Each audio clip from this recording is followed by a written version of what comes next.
Hey guys, it's Ryan G. Wright with DoHardMoney.com coming to you with a Just Ask Ryan question of the day. And today's question is hard money lending a good investment? I'm going to be answering that question, but if you've got a question you'd like me to answer in real estate finance, personal finance, real estate investing, lending, type it in the comments below, and I would be more than excited to answer that question for you. Just type it in the comments below. So let's get into this. First off, what is hard money lending? For those that may not be familiar, those that may be newer to our channel here, hard money lending is the idea of lending based upon the asset, not based upon the individual as much. If you run down to Chase or Bank of America or Wells Fargo or whatever bank, you name it, one of the first questions they're going to ask you is, what's your credit like? How much money do you make? How much money do you have in the bank? They're going to want to know what your debt to income ratio is, what other debts you're going to have. If you go to a hard money lender, they're going to say, how much is the property worth and how much do you want? A true hard money lender. So the difference is a traditional bank is saying, what is the likelihood you'll be able to repay back a loan based upon your other income? A hard money lender is saying, how much equity is there in the property, because the equity is more important. So that's the hard asset rather than the soft assets, is basically what's happening as to how a hard money lender, and that's why it's called hard money. It's actually not hard to get. It's very easy to get. There's very little qualifications, as long as you don't have like collections or judgments and you're not wanted by the FBI on a background check or something, then there's a hard money loan to be out there to be had. But what hard money lenders are looking at is what is the equity in the property. If it's going to be $50,000 loan and it's going to be worth $100,000, a hard money lender is going to say absolutely. If it's a $70,000 loan and the property's worth $100,000, most hard money lenders are going to say absolutely. If it's more than that, probably not. And because a hard money lender is looking for that equity, because they don't have all these other reasons to think that they're going to get repaid with the property. So the idea of being a hard money lender is somebody that has money or has a line of credit. Say they have a line of credit against their house, or they have some cash. Typically they're going to need a few $100,000 at a minimum.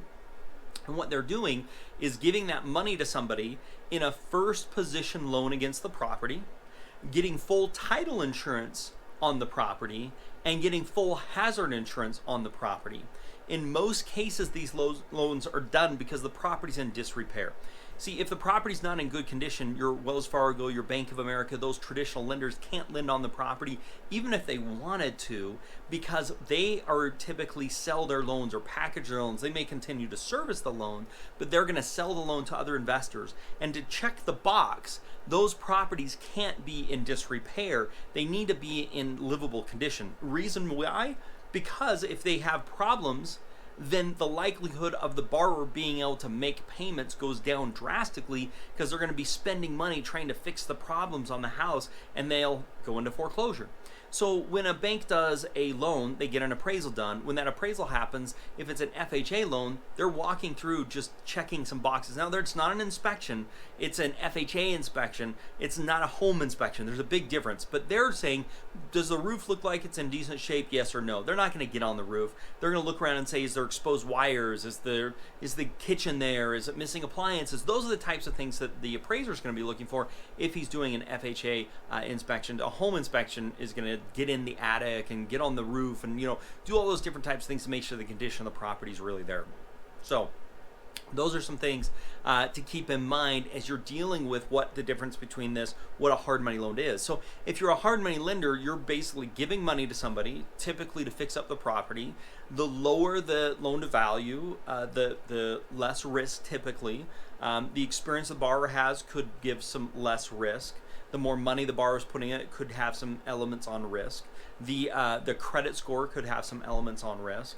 The general contractor they're using could have some elements on risk. If there's a project manager involved, if there's making sure the work's getting done that's separate from the general contractor, the quality of the general contractor, the quality of the borrower, those are all things in assessing the risk.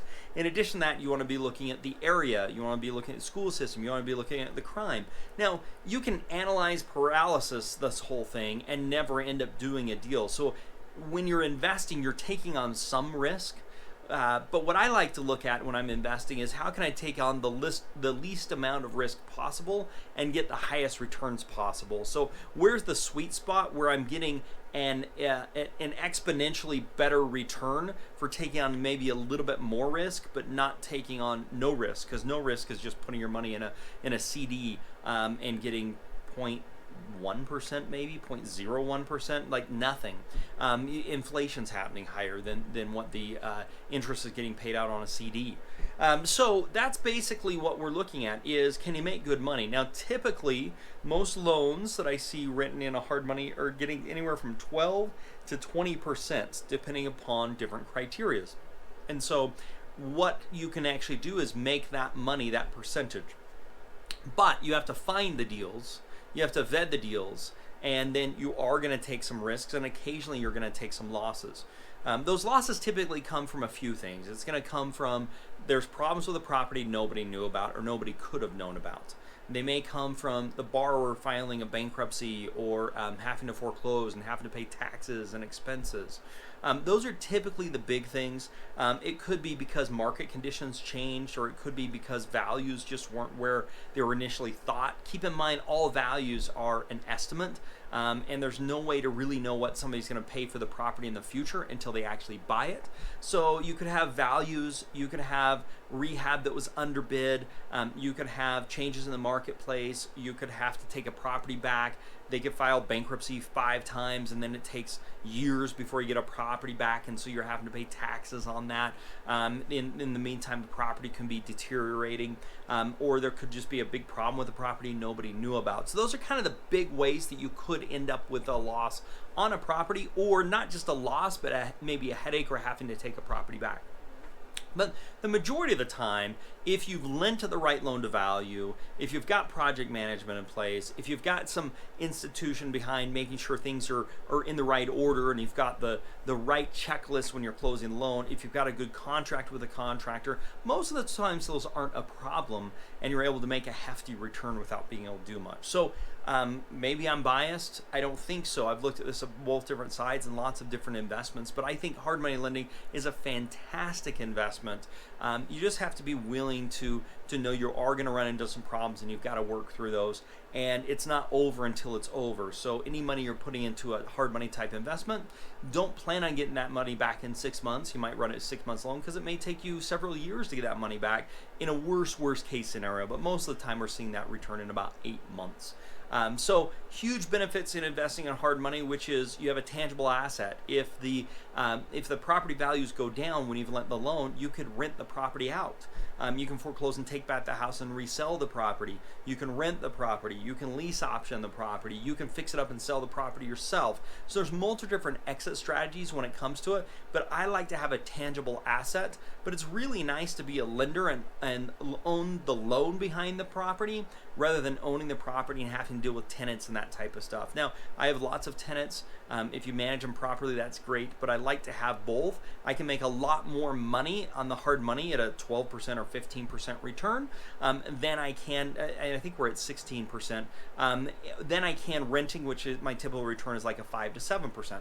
The difference is my tenants are paying every single month, and hard money, sometimes I'll have deals, sometimes I won't have deals, so it goes up and down. So you've just got to be prepared for that as well. So if you're looking to invest in hard money, one of the things I'd recommend is you actually look for a company to help you acquire those deals and maybe bring some more information to the table.